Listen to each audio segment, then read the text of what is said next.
acting high and mighty over a measly income. Even if my mother-in-law doesn't pay the house loan, we have more than enough money. That's right. If you're so confident, you don't need to pay. But if that's the case, get out of the house. I'm not planning on providing for just any freeloader. How dare he call his own mother a freeloader? There's no need to endure such statements. Really, I'd be delighted, I purposely responded with a joyful tone. A month had passed since I moved out of my eldest son's house, and as I was working in my room, a call came from my eldest son. What the hell is this all about? I am Hirely, 78 years old. I lost my beloved husband 10 years ago, and now I live with my eldest son and his wife. They do not have any children. Because of this, they have a lot of financial freedom, has led them to have a tendency to buy whatever they want without worrying about the price. It was not so noticeable when my husband was alive, but since his death, my son's reckless spending has become more prominent, and he doesn't listen to my advice at all. One day, my son and his wife suggested, "Why don't we remodel the house?" I felt that the house was getting old, and thought it would be a good idea to remodel the plumbing, so I agreed to the proposal. However, they had many demands, and by the time I realized it, it had become a quite extensive remodeling plan. The detail is that they plan to make the toilet, bath, and kitchen separately and convert the house into a complete duplex. We don't need to go that far. I had never seen my daughter-in-law cooking in the kitchen since we started living together. I even do all the cleaning, from the rooms to the toilet and bath. Even if we have two kitchens, I still will be responsible for preparing meals, and I can't imagine them cleaning the toilet or bath. I told my opinion to them, but my daughter-in-law claimed, "If we have separate spaces, I'll take care of the housework." I wonder if it makes sense to put so much money into a renovation, but once they've said something, they don't listen. Considering that I'll be living with them for a long time in the future, I feel heavy-hearted about the possibility of them grumbling about what I said this time, and thus, we decided to proceed with the duplex renovation as initially planned. Now we finally won't have to hear nagging from mother-in-law. Living with parents is troublesome after all. The stress might be less with a duplex. They were having such disrespectful conversations, even when I was nearby, clearly enjoying themselves. And the duplex was completed as planned. Since there are no kids and just the three of us, including me, the house feels unnecessarily spacious. By the way, my daughter-in-law, who had boasted about doing the housework and cooking, hasn't shown any signs of doing so even after a week. What is more, when it's time for meals, they come downstairs and demand food as if it's their right. And as expected, they don't clean. When I'm cleaning downstairs, they ask me to clean upstairs while I'm at it. My daughter-in-law just shops online, paying no mind to me doing chores around her, and doesn't even attempt to help. One day, amidst these daily occurrences, my son suggested, "I'll cover the living expenses, so I want you to pay the loan for this house." The house is in my son's name, and as a result of their various demands during this renovation, the loan amount has to $150,000 reached. I work from home as a writer, but if I take on the responsibility of covering the entire monthly loan, most of my income would disappear in repayments. However, I decided to agree to this request because it's true that I'm living here and I have some savings from before. I wanted my eldest son and his wife to start saving money little by little, even though I was paying the house loan. But my wishes were not reached, and the couple seemed to spend all their income on shopping, not saving any money at all. As he works for a large corporation, when I cautioned him about his wasteful spending, he condescendingly told me, "Shut up, really. Unlike you, Mom, I make a lot of money, so I have plenty of it." His wife, by the way, is a stay-at-home wife, yet she pushes all the housework onto me. Not only does she not the laundry, she doesn't even bring it in. Even when I didn't notice the sudden rain, she politely came to tell me, "It's starting to rain, shouldn't you bring in the laundry quickly?" But without any intention to help, she quickly returned to her own room. Even when the preparation for dinner was delayed, the couple just complained, "Isn't it ready yet? I'm starving." It makes me seriously wonder why we have a two-family house. In the kitchen on the first floor, which is supposed to be for me, I cook meals for 3 people, and then the couple eat in the living room. They use the bathroom and toilet on the first floor as if it's natural. Now, it's a situation where the rooms on the second floor are just for sleeping. Despite paying a huge amount of money, $250,000 for renovation, when I look at the couple, I can't help but think, what a waste.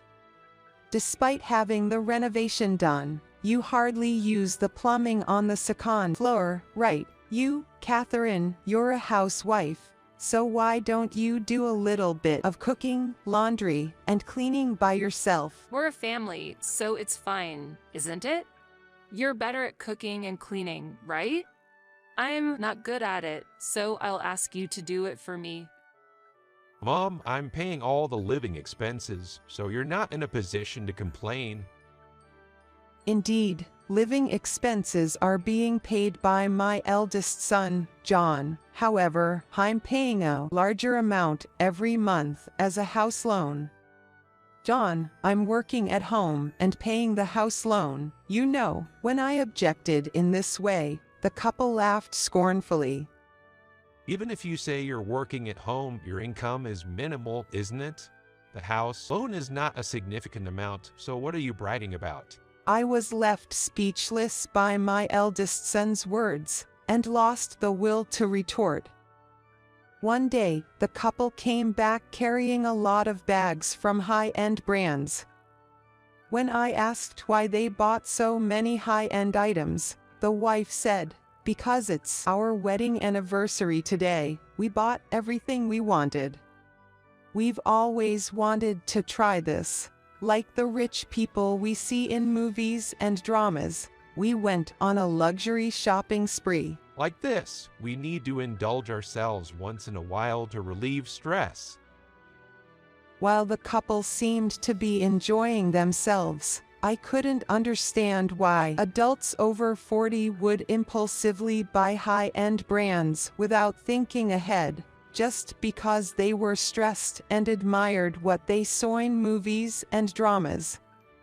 From my perspective, I can't understand how the couple use their money. No matter how much I warn them, they'll probably retort, "It's my earned money. I can use it to whatever I want." Not only that, they treat me, who is paying the house loan, like a nuisance. The thought of continuing to live with these people makes me feel sick.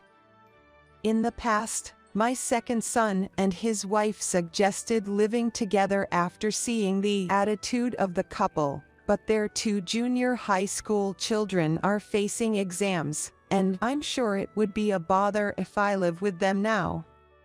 I have a stable monthly income and a certain amount of savings. I decided to live alone, thinking that I can live without causing trouble to anyone, even if I need care in the future. Once I decided on this, my feelings became a little lighter, and I became able to let whatever the couple said pass from one ear to the other. One day, when I was thinking of going to buy some appliances for my new home, I heard a loud sound of something broke in the kitchen. When I hurried to the kitchen, there stood the wife, with fragments of a broken cup scattered at her feet. Oh, I dropped it. I just made some tea.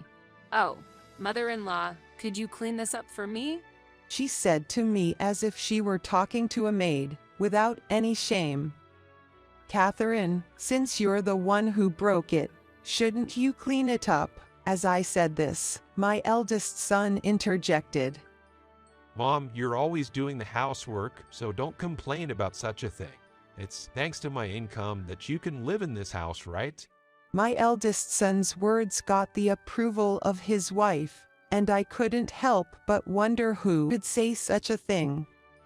I'm the one who's been paying the home loan and doing all the household chores, and yet, my eldest son and his wife can afford to shop recklessly. It seems like you've forgotten, but I'm the one paying the home loan, you know. You're saying that again? Acting all high and mighty over a bit of income? Mom, you claim to pay the home loan, but John works for a huge corporation, you know? Even if you don't pay the home loan, we have enough money. Exactly. If you're so confident, you don't have to pay.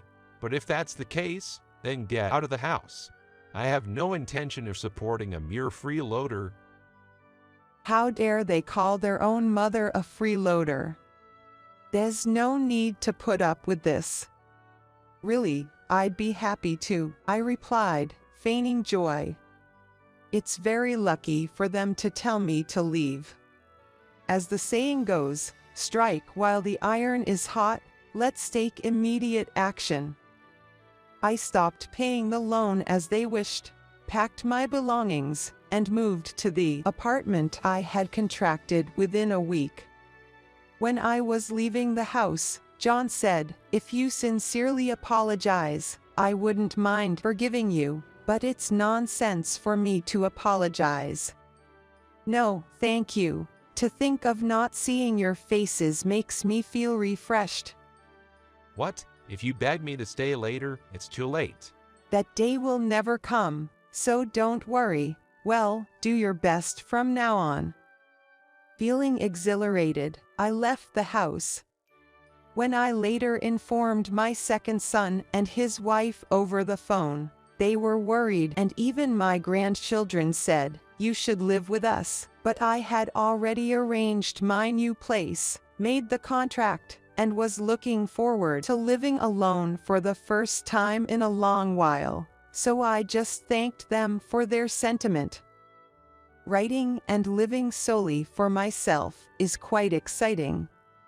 Then, about a month after I moved out of John and his wife's house, I was free from all the stress and was thoroughly enjoying living alone.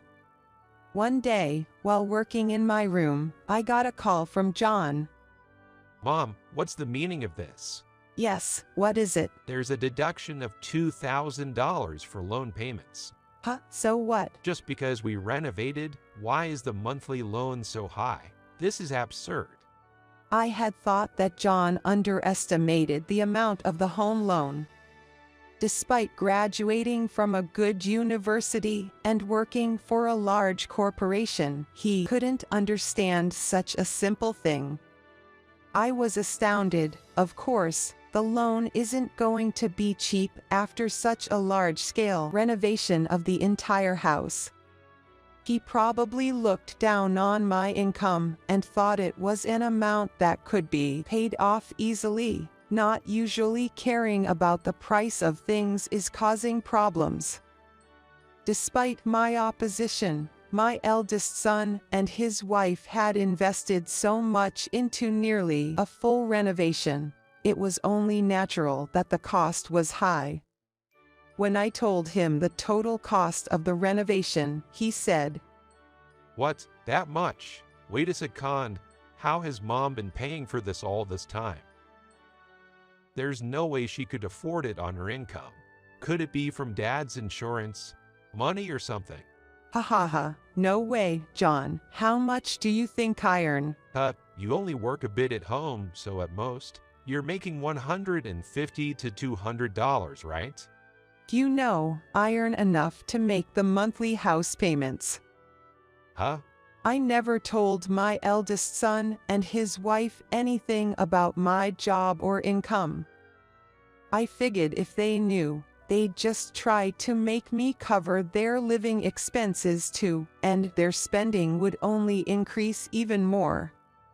Even so, only $150 to $200 a month. That can't be.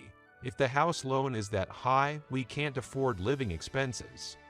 John, you work for a big company. Your salary is good, isn't it?